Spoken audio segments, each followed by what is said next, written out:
Hi Rajiv. So I'll start the class because I think they will be joining within 2-3 minutes.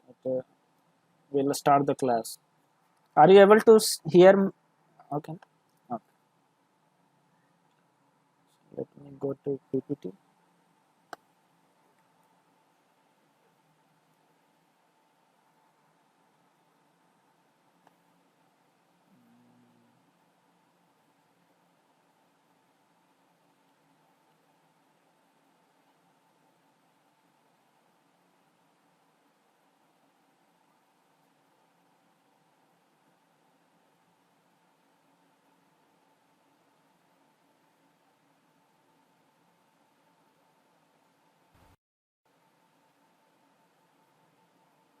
Okay.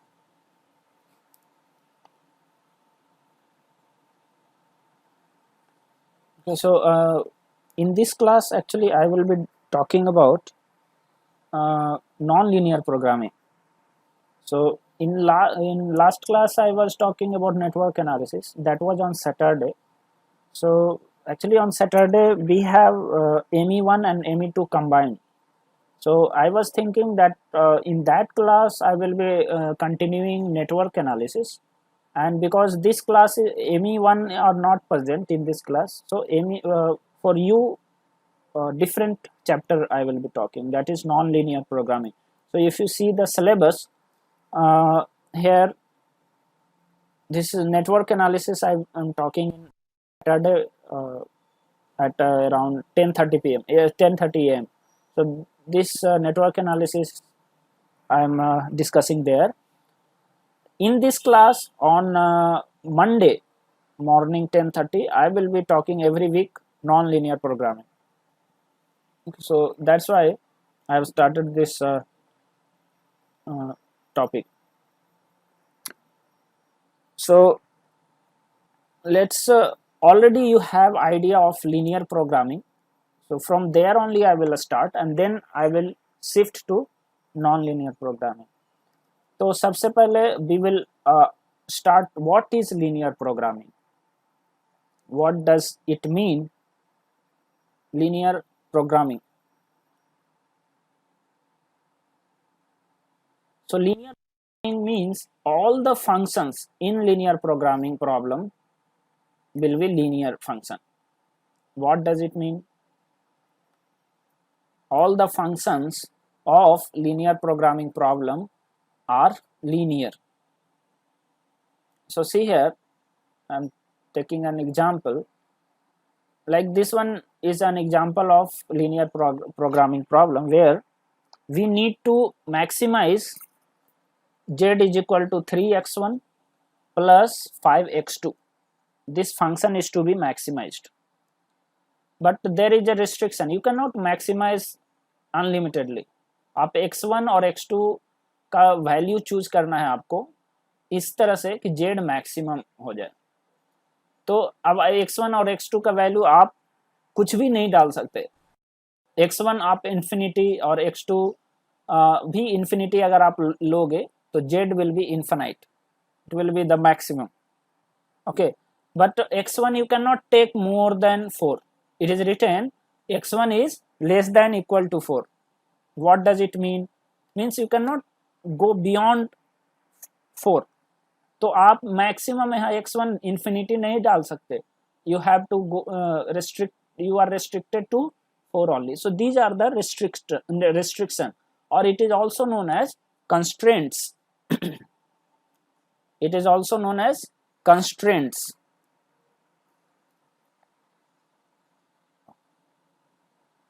So these are constraints actually.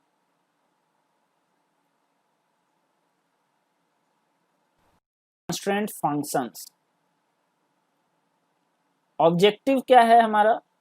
This function is to be maximized. So this is known as objective function. Objective function.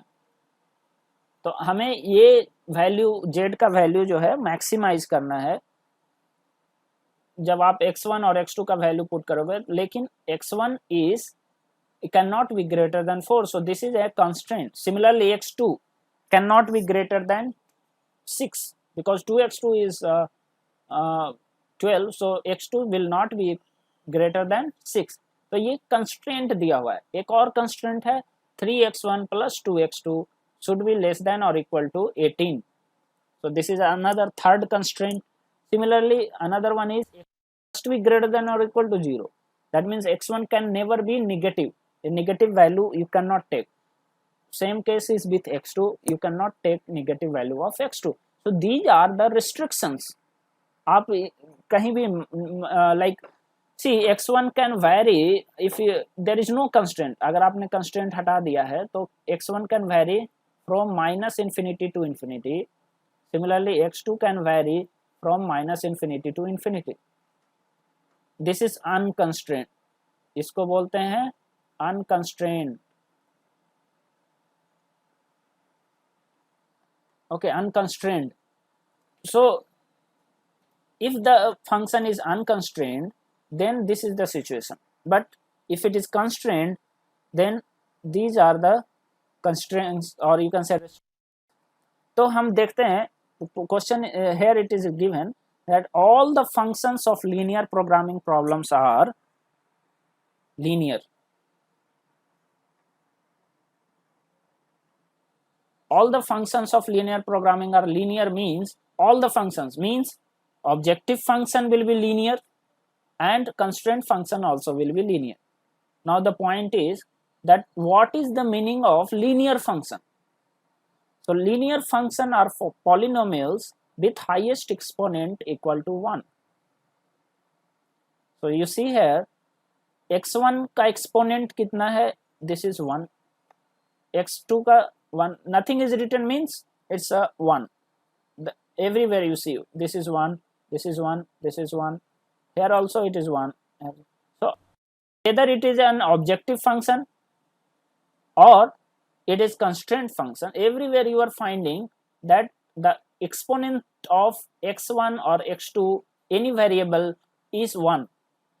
So question is so the definition is linear function means linear functions are polynomials with highest exponent equal to 1.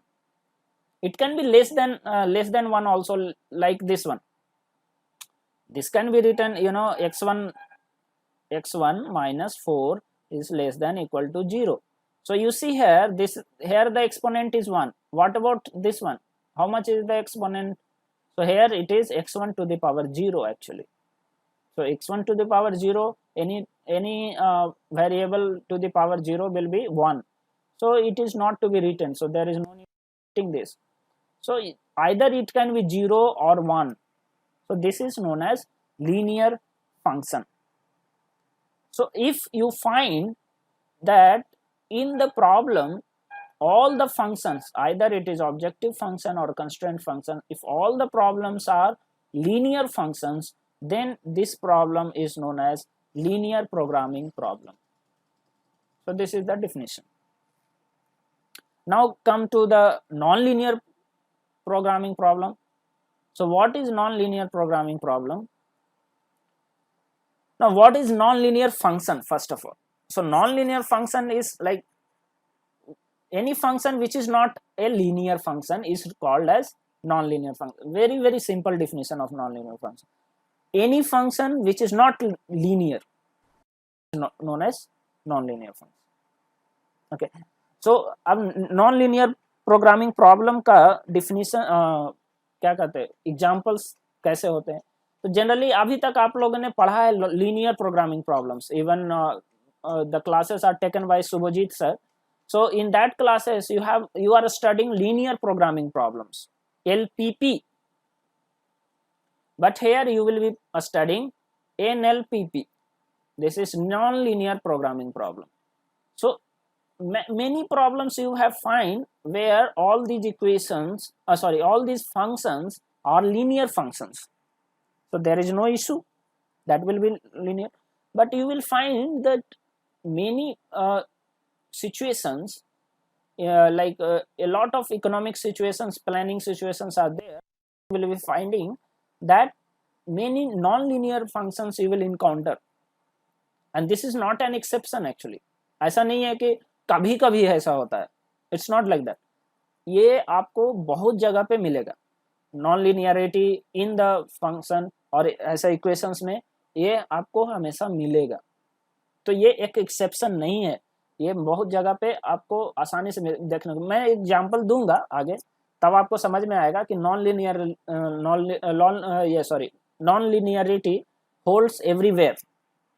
जैसे आपको कुछ discount मिलता है कि आप इतने products खरीदोगे तो आपको इतना % डिस्काउंट मिलेगा, आप इतने प्रोडक्ट खरीदोगे तो उससे ज़्यादा मिलेगा। तो यहाँ पे क्या हो रहा है, नंबर ऑफ प्रोडक्ट्स पे डिस्काउंट वेरी कर रहा है, ठीक है। तो the discount is actually the function of number of products you are purchasing. तो ऑलरेडी वो डिपेंडेंट हो गया। अब आप टोटल डिस्काउंट निकालोगे तो number of products into cost of the product into discount, तो उससे क्या होगा कि ये एक नॉन लीनियर फंक्शन बन जाएगा। तो ये सारा चीज जो है, आप जनरली आप मार्केट में जाते हो तो ये सब चीजें देखने को मिलती है। तो नॉन लिनियरिटी आपको सब जगह देखने को मिलेगा। तो लेट्स प्रोसीड फर्दर। हाँ, here is an example, same example, but only thing is there is a change here. पिछले एग्जाम्पल में क्या था, तो वहां पे ये दिया हुआ था, कितना था, 3x1 plus 2x2 is less than equal to 18। अगर ये रहता तो ये non linear programming LPP model होता, लेकिन because it has come x1 square and 5x2 square, here the exponent is not 1, so it will become the whole system, whole programming problem becomes non-linear programming problem।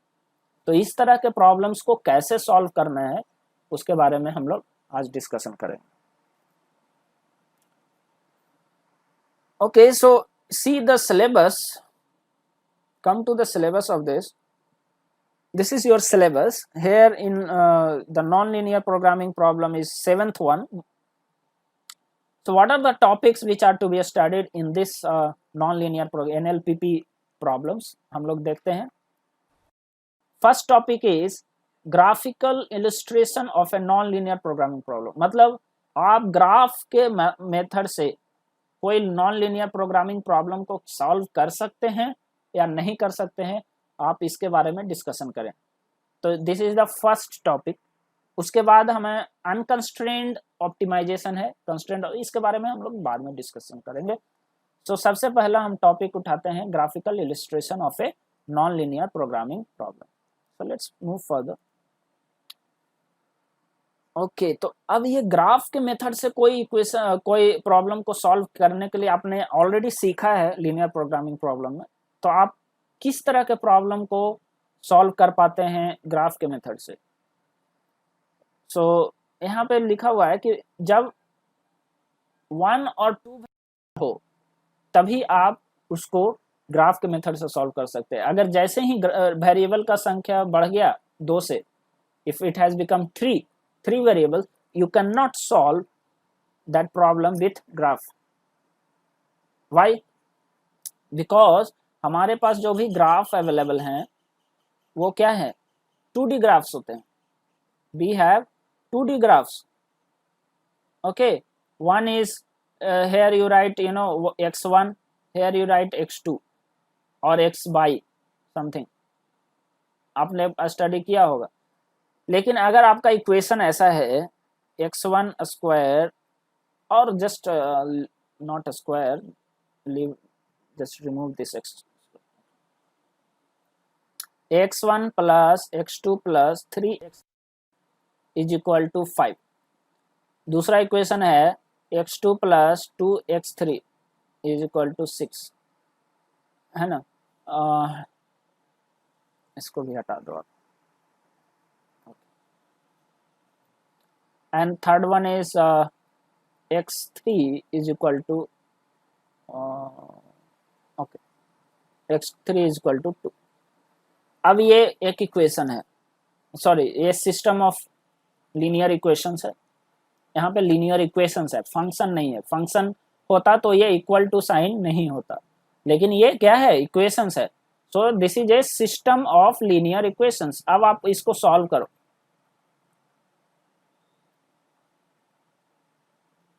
So it is not possible. Why here? Because x3 कहाँ है, x2 तो आप इस पे major करोगे 1 2 3, okay. x2 भी sorry x1 वहां पे मेजर कर लिए, x2 आप यहाँ पे मेजर करोगे 1 2 3। where you will measure the x3, where you will plot x3? So because our graph is 2D graph, so on 2D graph it is not possible to show three variables x1 x2 and 3 x3. So that's why it is written that any problem which is having one or two variables, it can be represented graphically, but not three variables. So even the same case is with the non-linear programming. If in non-linear programming problem अगर एक या दो variable है तो आप solve कर सकते हो, अगर दो से ज्यादा वेरिएबल हो गया it is not at all possible to solve that problem on 2D graph. आपके पास 3D ग्राफ अवेलेबल है then it's okay, but generally 3D graph आपको पेपर पे तो नहीं मिलेगा.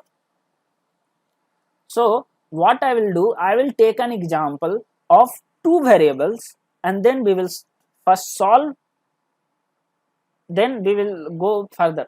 3 variables के problems कैसे solve किए जाते हैं, 4 variables के problem कैसे solve किए जाते हैं, वो हम लोग बाद में discussion करेंगे. ठीक है, तो सबसे पहले हम 2D problems, sorry 2 variable problems we will see here. अब नॉन लीनियर प्रोग्रामिंग प्रॉब्लम्स को डिस्कस करने से पहले आई वांट कि you just go through once again to the linear programming problem. बहुत सारे लोगों को ये थोड़ा सा कंफ्यूजन होता है, वहां से हम लोग शिफ्ट करेंगे नॉन लीनियर पे, आसान होगा समझना. अगर हम डायरेक्टली नॉन लीनियर प्रोग्रामिंग बताने लगे तो it will be difficult for you to understand non linear programming problems. तो सबसे पहले जो आपने पढ़ा है उस चीज को हम स्टार्ट करेंगे और उससे हम नॉन लीनियर प्रोग्रामिंग प्रॉब्लम्स पे शिफ्ट करेंगे. So let's go to what happened. Anyway I think there is an issue.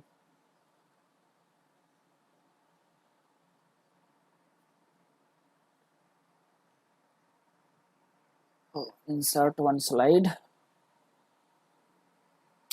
Okay, take one linear programming problem, यही वाला मैं उठाता हूँ इसको.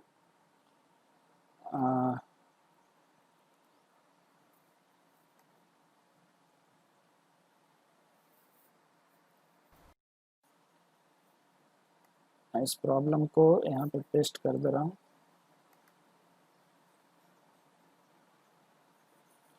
ये प्रॉब्लम है, maximize Z is equal to 3x1 + 5. ये एक लीनियर प्रोग्रामिंग प्रॉब्लम है क्योंकि इसमें एक्सपोनेंट सब सारे वेरिएबल्स का एक्सपोनेंट कितना है, एक से ज़्यादा नहीं है, तो इसलिए ये लीनियर प्रोग्रामिंग प्रॉब्लम है. इसको मैं सॉल्व करने वाला हूँ.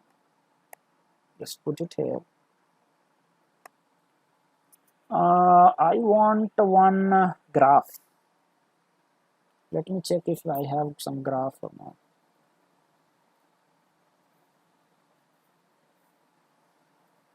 Graph.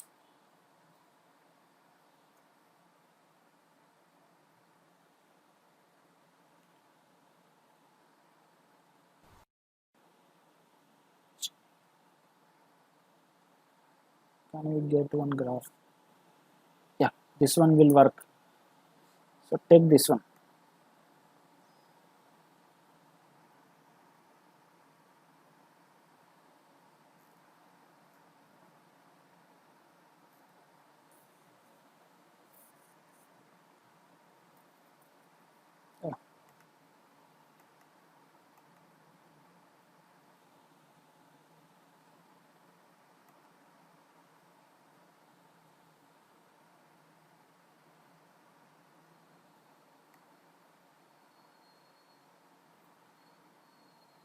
ये मैंने ग्राफ ले लिया.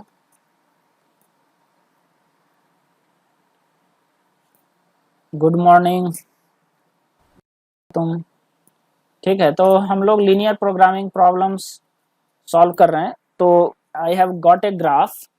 Now let's solve this problem. I will go in PPT form. Okay, Question is maximize z is equal to 3x1 plus 5x2 subjected to the restrictions x1 less than 4x2.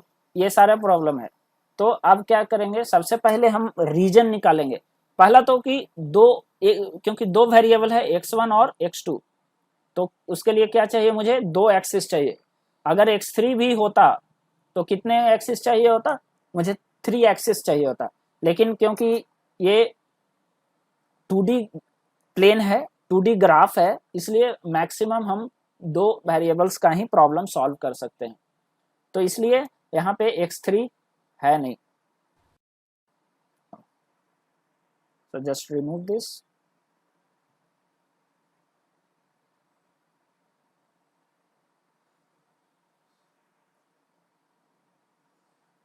Okay. Next. So what I will do, first of all I will decide that which one is x1 and which one is x2. तो आप इसको decide कर लो x1 और इसको decide कर लो x2. ठीक है. Next बोल रहा है कि अब आपको रीजन डिफाइन करना है, बिकॉज अब x1 इंफिनिटी तक जा सकता है. This can go up to where, infinity, and this also can go up to where, infinity, but that is not possible. आप इंफिनिटी तक नहीं जा सकते. तो हमें क्या करना है, हमें चेक करना है रिस्ट्रिक्शंस. पहले डिफाइन करेंगे कि कहाँ तक ये इसको मैक्सिमाइज कहाँ तक करना है. तो सबसे पहले हम रीजन डिफाइन करेंगे. तो वो कहाँ से डिफाइन होगा, हमें सबसे पहले रिस्ट्रिक्शंस देखने हैं. तो पहला restriction x1 less than equal to 4. x1 जो है लेस देन इक्वल, x1 इधर है, 4 यहाँ है, तो x1 less than equal to 4 मतलब जो भी वैल्यू होना चाहिए वो इस रीजन में होना चाहिए. इसके जस्ट ड्रॉ द लाइन. ये हो गया, मतलब जो भी x1 लेस देन और इक्वल, इक्वल मतलब इस लाइन पे भी होगा लेकिन उससे कम होना चाहिए. x1 4 से कम होना चाहिए. तो x1 का जो भी वैल्यू होगा, या इधर 3 होगा, 2 होगा, 1 होगा, -1 होगा, जो भी होगा. So this is the first constraint over. Second constraint is 2x2 less than equal to 12. तो x2 मतलब x2 is less than 6. So x2 is less than 6. So draw this. Okay. So this is, अब बोल रहा है less than, less than मतलब 7 नहीं जाएगा ये रीजन. तो अब हमने डिफाइन कर लिया, हमने डिफाइन कर लिया कि ये इस ग्राफ को हमने दो पार्ट में डिवाइड कर लिया है अभी तक. ये यूजलेस हो गया, ये यूजलेस हो गया, ये भी यूजलेस हो गया. मुझे ये रीजन में इंटरेस्ट है क्योंकि उससे आप बियॉन्ड जा नहीं सकते. थर्ड बोल रहा है कि 3x1 plus 2x2 is less than equal to 18. अब आप इसको कैसे यहाँ पे रिप्रेजेंट करोगे. तो सबसे पहले जो भी इनइक्वालिटी इक्वेशंस होते हैं उनको हम क्या, पहले इक्वालिटी इक्वेशंस में लिख लेते हैं. 3x1 plus 2x2 equal to 18, इसको पहले ड्रॉ करेंगे. ठीक है, क्यों ऐसा करते हैं मैं बताता हूँ. तो सबसे पहले इसको ड्रॉ करना है. तो कैसे ड्रॉ करते हैं, आपको रूल पता होगा. हम सबसे पहले क्या करते हैं, x1 किसी एक वेरिएबल को 0 कर देते हैं. अगर x1 0 है तो क्या होगा, x2 का वैल्यू, x2 विल बी 9. अगर x2 0 है तो x1 का वैल्यू क्या होगा, 6 होगा. तो ये एक पॉइंट हुआ और एक ये पॉइंट हुआ, तो दो पॉइंट मिले. तो एक straight, this is equation of straight line. तो इस स्ट्रेट लाइन को बनाने के लिए मिनिमम कितने पॉइंट्स चाहिए, 2 पॉइंट्स चाहिए. तो एक पॉइंट ये मिला, दूसरा पॉइंट ये मिल गया, 2 पॉइंट मिल गए. तो हम ये लाइन ड्रॉ कर सकते हैं. So just get that x1 is equal, x1 is 0 obviously, x2 9, तो ये हमें पॉइंट मिला. सेकंड पॉइंट है x2 is equal to 0, x2 is equal to 0, x1 6, this is the another point. So just join these 2 points. So I am going to join these 2 points and I'll get this line. This line is known as just write this, 3x1 plus 2x2 is equal to 18. This is the line. अच्छा, ये line क्या था, x1 is equal to 4. ये line क्या था, x2 is equal to 6. सब lines का नाम मैंने लिख दिया। अब बोल रहा है कि ये जो वैल्यू होना चाहिए 3x1 plus 2x2 should be less than 18. Less than 18 means maybe it is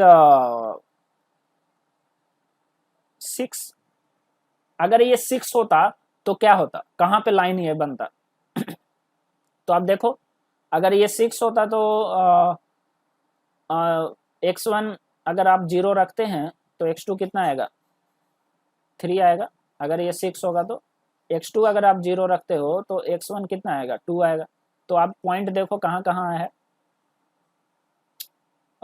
x1 0, x2 3, x2 3, this one, x2 0 and x1 2, this one. So the line has come this one. इसका क्या मतलब हुआ कि अगर आप कोई भी नंबर 18 से छोटा रख रहे हैं तो क्या हो रहा है कि वो लाइन किधर लाई कर रहा है? लाई कर रहा है, ना कि इस तरफ लाई कर रहा है। ठीक है, मतलब इस रीजन में लाई कर रहा है, ना कि इस रीजन में लाई कर रहा है। So this is now useless for me. My desired area is which one? तो इधर का एरिया, ये area, this is my desired area. ठीक है, because this is 3x1 is 3x1 plus 2x2 is less than equal to 18, so this zone is my desired zone. यहाँ पे मैंने बताया था this zone is desired zone, यहाँ पे बताया था कि this zone x ये 4 से कम होना चाहिए x1, अब इतना मिला। तो नेक्स्ट, तो ये जहां भी क्रॉस किया हुआ है that is all useless zone, वहां पे हमें जाना ही नहीं है। अगला कंस्ट्रेंट है कि x1 should be greater than equal to 0, मतलब x1 आप इस बाउंड्री से पीछे इस तरफ नहीं जा सकते। x1 should not be equal to -1 -2 -3, तो ये तो एक और हो गया। तो x1 हमेशा इधर ही होगा, तो वो एरिया ऐसा होना चाहिए। ये है x1 greater than 0।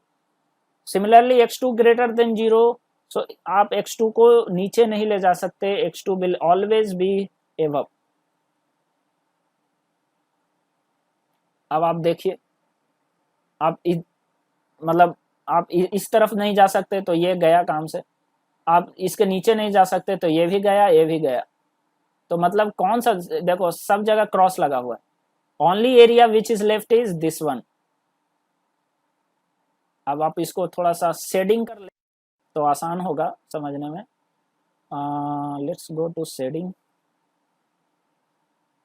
Yellow, okay not yellow, मैं थोड़ा सा लाइट कलर ले रहा हूँ और इसको थोड़ा लार्ज कर ले रहा हूँ, इसको शेड कर ले रहा हूँ। ठीक है,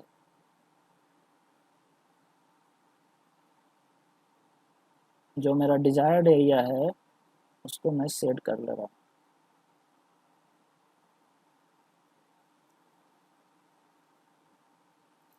तो आप लोग को दिख रहा होगा जो एरिया मैंने सेट किया है that is the desired area. Rest everything I will delete it. ठीक है, ये सब हटा दीजिए, थोड़ा कंफ्यूजिंग लग रहा है। अब इन लोगों का जरूरत नहीं। Oh this cross, this cross, this cross, ये सब भी नहीं चाहिए मुझे।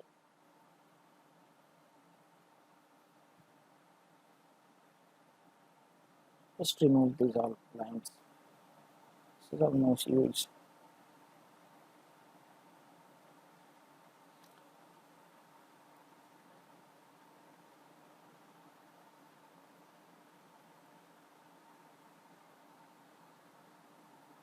Oh.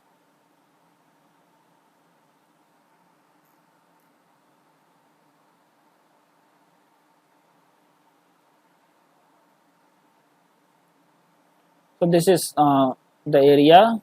Now I'll just shade it.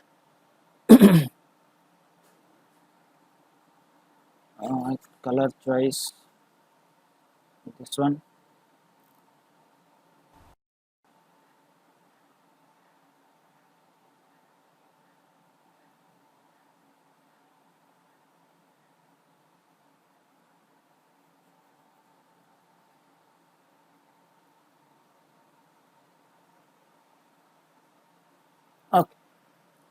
Now the shaded region is my desired area, because आप इसके आगे कहीं नहीं जा सकते। तो यहाँ तक आपको समझ में आया होगा, आप लोग ऑलरेडी इसके बारे में जानते हैं, तो हमें ज़्यादा पूछने की ज़रूरत नहीं है।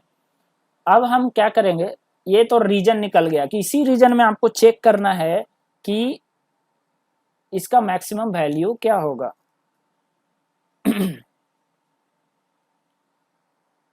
3x1 प्लस 5x2 का मैक्सिमम वैल्यू इस रीजन में कहां पे मैक्सिमम होगा, किस पॉइंट पे मैक्सिमम होगा, चेक दैट। तो अब उसको चेक करने के लिए सबसे पहले तो मुझे चाहिए कि इसको हम रिप्रेजेंट कर सकें इस लाइन पे, इस ग्राफ पे 3x1 प्लस 5x2 को कैसे रिप्रेजेंट करेंगे। So let's see how we can represent. So इसके लिए एक्चुअली ये एक फंक्शन है, इस फंक्शन को हम क्या करते हैं, पहले इक्वेशन में कन्वर्ट कर लेते हैं। 3x1 प्लस 5x2, जनरली अगर आपको याद होगा, आप लोगों ने ऐसा किया होगा ग्राफिकल रिप्रेजेंटेशन में, ये सारे पॉइंट्स का नाम आपने याद कर लिया होगा, एक्चुअली पॉइंट्स लिख लिया होगा, 0 0 4 0, ये point something is there, then this point is something, then this one is 0 6, ऐसा आपने कर लिया होगा। फिर आप क्या करते हैं कि ये 0 0 यहाँ पर पुट करते हैं, तो 0 0 पुट करने पर एट 0 0 जो मेथड आपने यूज किया है, फिर at 4 0 what is the value of Z, Z is equal to, तो 4 0 12, at 6 0 6 how much, Z is equal to 30। फिर ये दो पॉइंट्स और बचे हैं, ये पता नहीं कौन सा पॉइंट्स है, कैसे आप डिटरमाइन करोगे, तो क्योंकि ये पॉइंट्स और ये लाइन दोनों, ये लाइन और ये लाइन आपस में इंटरसेक्ट कर रहे हैं, तो ये लाइन है x is equal to x1 is equal to 4, तो आप इस इक्वेशन में 3x1 plus 2x2 is equal to 18 में x1 इज इक्वल टू 4 रखेंगे तो x2 का वैल्यू आ जाएगा, तो x2 का वैल्यू आता है 3। अरे वाह, यहाँ पे दिख रहा है, तो no problem, 3 4 sorry 4 3,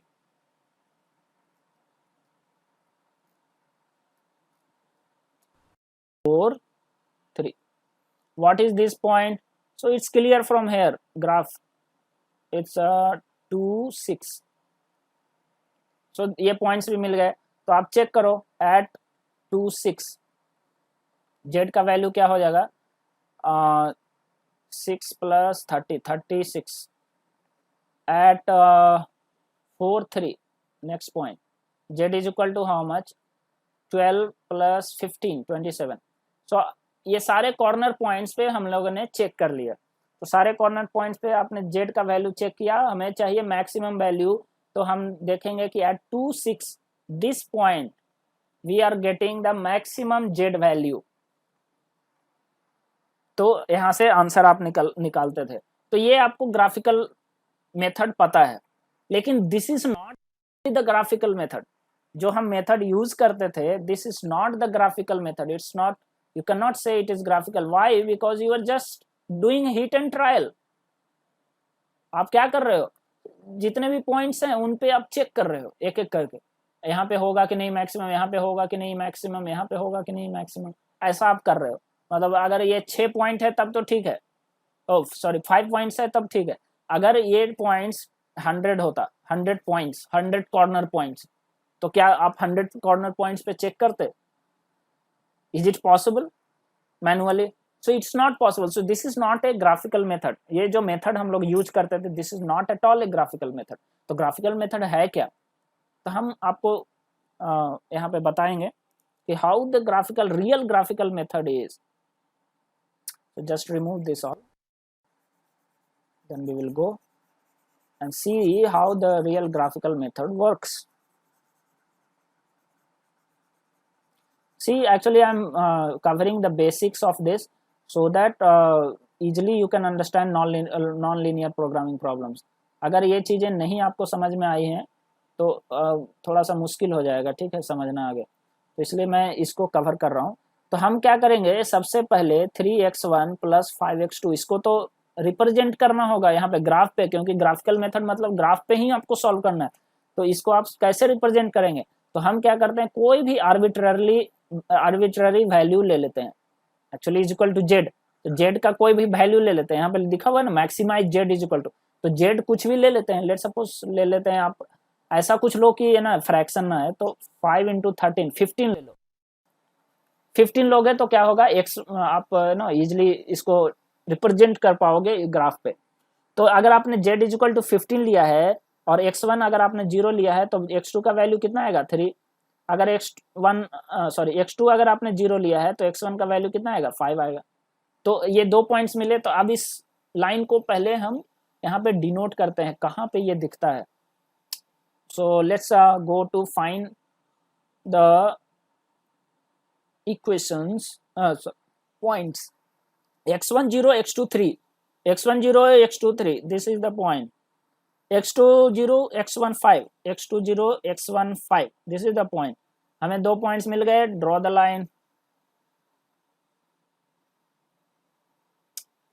this is my line. अब इसी लाइन को क्या करना है, z1 का वैल्यू चेंज करना है और इसको मैक्सिमाइज करना है। अब z1 का वैल्यू चेंज करके देखो, अब आप z1 का वैल्यू 30 रख करके देखो क्या होता है। If z1 is 30, sorry z value is 30, सो इस केस में क्या होगा 3x1 plus 5x2 is equal to 30। अब कहाँ पे ये लाइन आ रहा है चेक करते हैं। x1 इज इक्वल टू, अगर आप 0 रखते हैं तो x2 कितना आएगा 6 आएगा। अगर x2 0 रखते हैं तो x1 क्या आएगा 10 आएगा। हो गया। तो 2 points x1 0 x2 6 this is 1 point, x2 0 and x1 10 this is that point, draw that।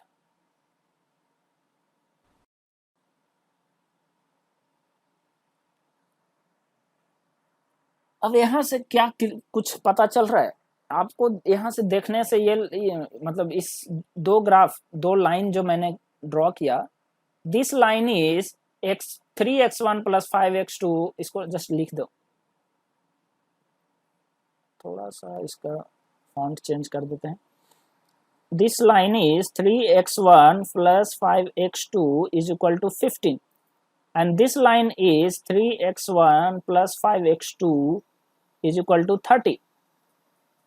अब मुझे क्या चाहिए, अब देखो ये लाइन पे, इस लाइन पे एक पोर्शन इस लाइन का जो है फिजिबल रीजन, इसको कहते हैं feasible reason.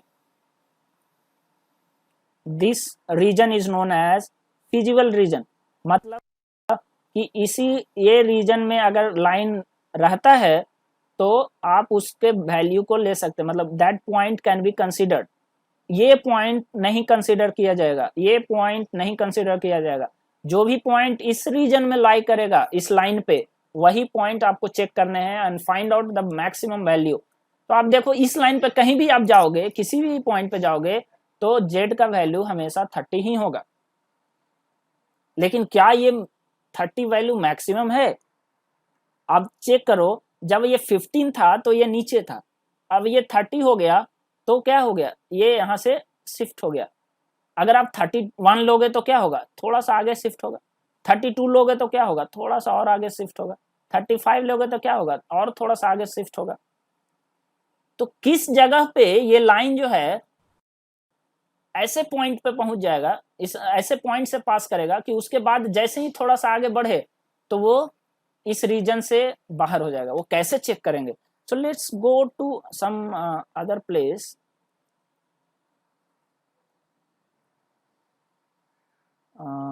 Let me go to some other place. This one,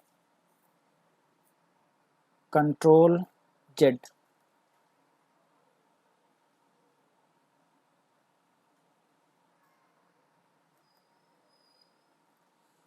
delete हो नहीं रहा है।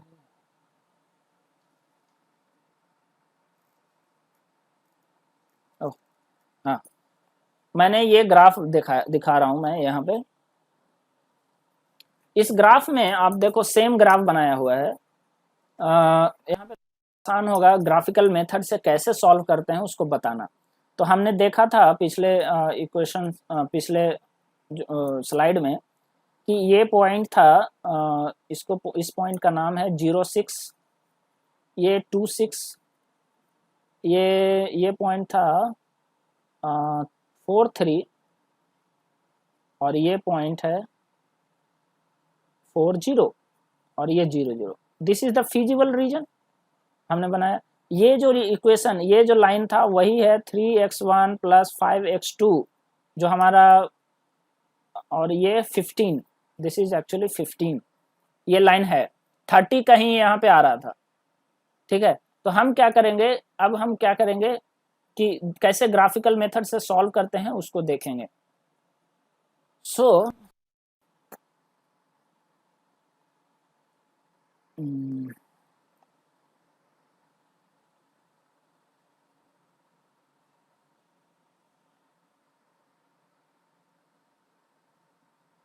ओके, ये रूलर आ गया। अब इस रूलर को हम यूज करेंगे।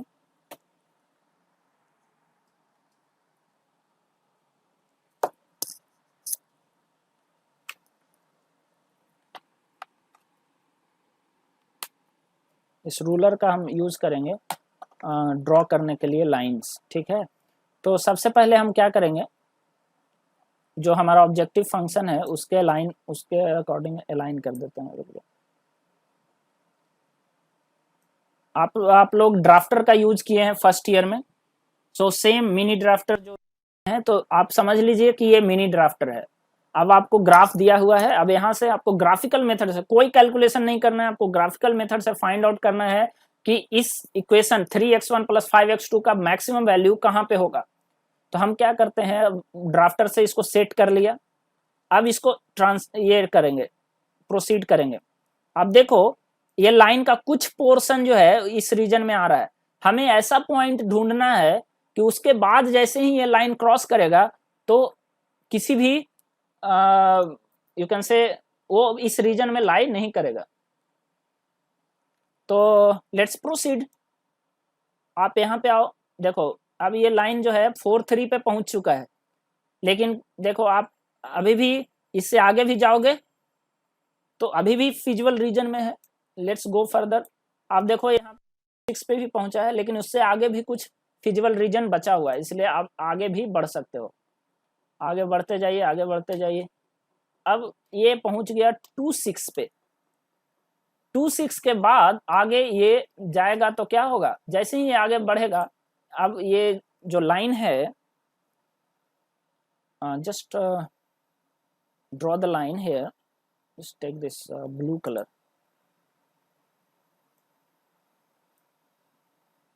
Oh, sorry,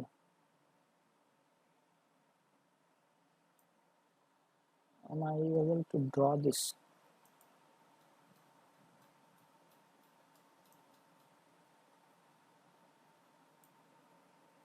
Some issue. Okay, anyway,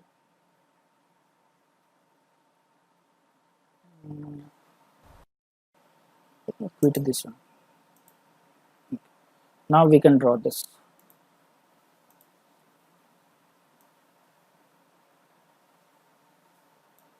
Oh, I'm not able to draw.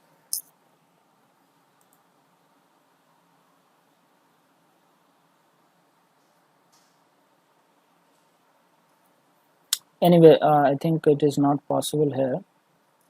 Let me just take it out.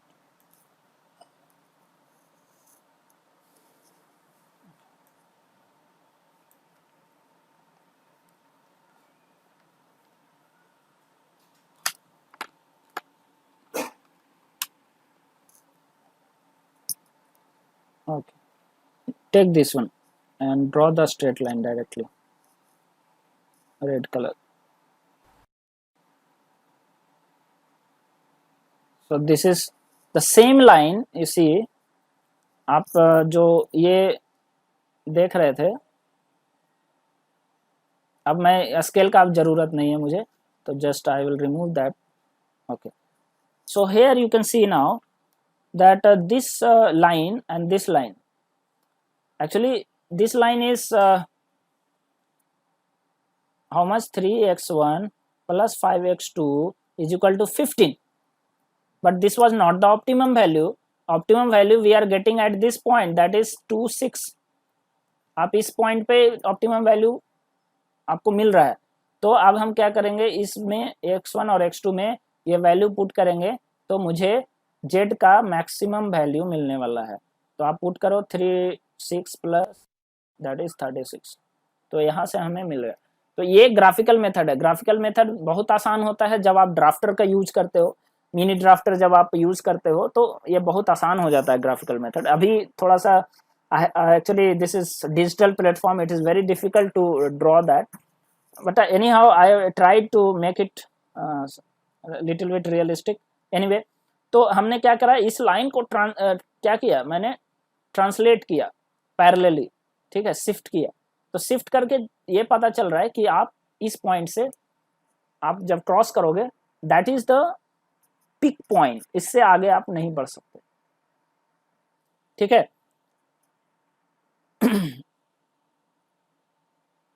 तो हमने सॉल्यूशन निकाल लिया। तो सब मेन पॉइंट क्या था, मुझे ये शो करना था से हम ग्राफिकल मेथड से किसी भी प्रॉब्लम को हम सॉल्व करते हैं। So let's go to our diagram. तो यहाँ पे सब कुछ डिलीट हो गया है, there is no issue. I will now start next, that is non linear programming problem. अब हम नॉन लीनियर प्रोग्रामिंग को कैसे सॉल्व करते हैं ग्राफिकल मेथड से, वो देख लेते हैं, ठीक है। ऑलरेडी हमने लीनियर प्रोग्रामिंग प्रॉब्लम को कैसे सॉल्व करते हैं वो हमने देखा। तो अब हम चेंज कर लेते हैं, ठीक है। नेक्स्ट हम एक और स्लाइड लेते हैं, just copy this one.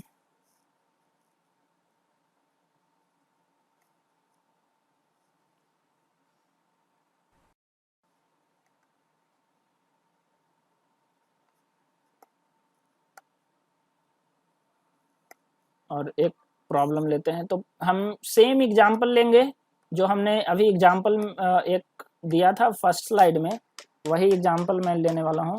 Just go to here this one, I'll go and paste it here. Okay, now you see in this problem objective function is same, this constraint is same, these two are same, only problem is this one कि आपके पास, अच्छा यहाँ पे एक constraint 2x2 is less then 12 आप देख, तो ये मिसिंग है, तो ओके नो प्रॉब्लम, ये हटा दिया गया है। ऑब्जेक्टिव फंक्शन हमारा सेम है, सिर्फ क्या हुआ, एक नॉन लीनियर फंक्शन यहाँ पे कंस्ट्रेंट में आ गया है। तब हम इसे ड्रॉ करेंगे, कैसे ड्रॉ करते हैं तो लेट्स सी। तो सबसे पहले हम लोग इस कंस्ट्रेंट को लेंगे, हमें पता है कि कौन सा रीजन हमें चाहिए।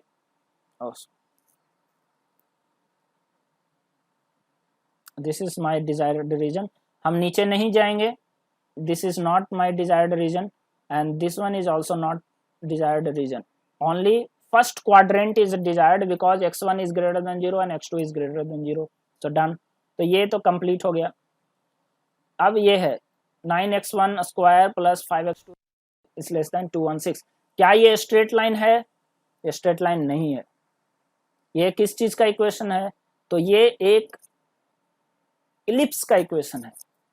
आप लोग 11-12 में पढ़े होंगे, x1 और sorry x square plus y square is equal to 4। What is this? This is a circle, ठीक है। ये सर्किल होता है जिसका रेडियस क्या है 2 है, तो ये सर्किल का इक्वेशन है। लेकिन आप इसमें क्या कर दिया, इसका कोफिशिएंट 1 है, इसका 1 है, आप इसको चेंज कर दो, 1 है ये 2 कर दो। अब ये सर्कल नहीं होगा, ये सर्कल से इलिप्स बन जाएगा। तो यहाँ पे भी वही सेम केस है, यहाँ कोफिशिएंट्स सेम नहीं है x1 और x2 का, इसलिए ये क्या है, इलिप्स का इक्वेशन है। This is an ellipse. तो अब इलिप्स का ड्रॉ करो। आप लोगों ने इंजीनियरिंग ड्राइंग में इलिप्स का कैसे ड्रॉ करते हैं, अगर इक्वेशन दिया हुआ है तो ये आपको पता होगा। तो एक्चुअली थोड़ा सा आइडिया मैं दे रहा हूँ, x1 square divided by 216 by 5, sorry 9, plus x2 square divided by 216 by 5 is less than equal to 0, sorry 1, less than equal to 1. तो ये है मेजर एक्सिस, माइनर एक्सिस नहीं, ये है minor because this is by 9, this is 5, so this one is major, this is minor. ठीक है, तो आप इलिप्स जो ड्रॉ करते थे, x2 वाला मेजर है, इसका मतलब है कि ग्राफ जो होने वाला है वो कैसा होने वाला है, कुछ इस तरह का होने वाला है. Let me draw that, not correct. Draw the diagram.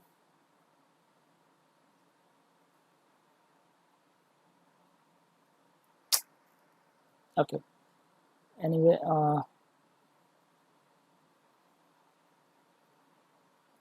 this one is almost the ellipse which we want. Actually x2 क्या है, x2 ज़्यादा है और x1 कम होना, तो इस तरह का कुछ बनने वाला है. ठीक है, मुझे ये सारे रीजन नहीं चाहिए, तो हम लोगों को ये सब एरिया ये सब हटा देते हैं. This one is not required, this zone is not required, this only we are concern with is this one. तो हमें ये मिल गया जो फिजिबल रीजन जो मैं बता रहा था, तो फिजिबल रीजन मिल चुका है. कौन सा है feasible region? So just that feasible region, feasible region यहाँ आने के बाद फिर इधर चला आया, फिर यहाँ और ये. अब आपको ये पॉइंट्स पता है, ये पॉइंट कौन सा है, ये पॉइंट्स कौन सा है, ये तो पता है. So let's see what are the points. So this point you know, this point is 4 0, this point is we don't know what is this point. so क्योंकि ये लाइन है कौन सा x1 इज इक्वल टू 4, तो क्या हम x1 is equal to 4 यहाँ पे पुट करेंगे तो x2 का वैल्यू मिल जाएगा? यस मिल जाएगा. तो आप पुट करो यहाँ पे x1 is equal to 4, 16 19 144, 216 144 is how much?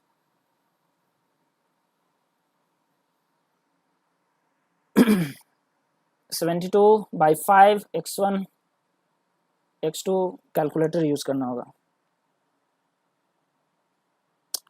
go to calculator and find out 72 divided by 5 is 14.4, root under of 14.4,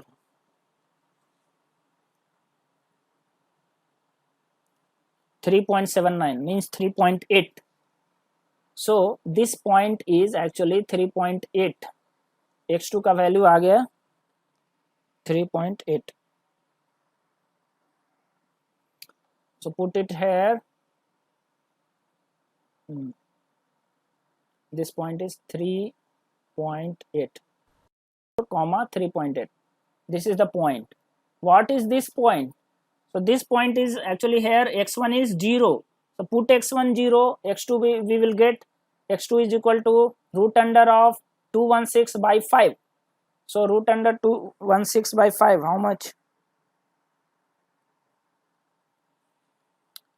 root under of 216 divided by 5 is equal to 6.6. so this point is basically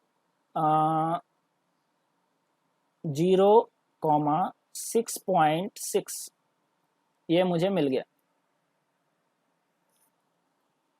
okay now जो अब हम क्या करें, feasible region मिल गया, सारे points भी मिल गए.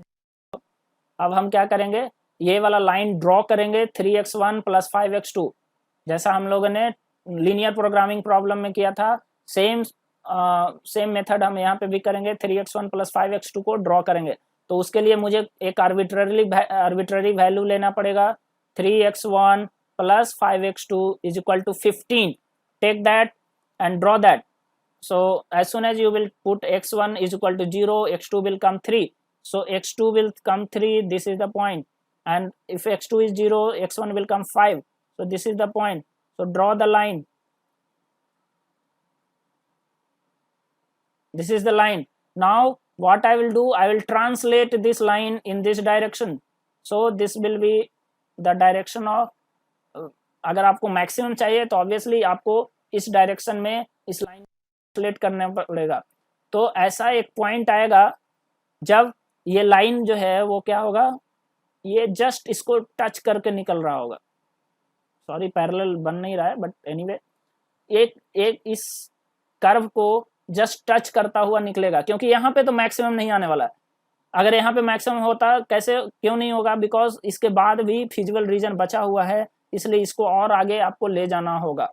तो इस पॉइंट के बाद ये आगे नहीं बढ़ पाएगा। What is this point that will give you the z maximum value. So find out what is this point. तो आपके पास दो इक्वेशन है, 3x1 plus 5x2 is equal to z आपके पास, और ये कर्व कौन सा है, ये है। तो आपके पास ऐसा कोई पॉइंट है जो जिसपे ये लाइन जो है टेंजेंट हो जाए, तो वो कैसे डिटरमाइन करेंगे।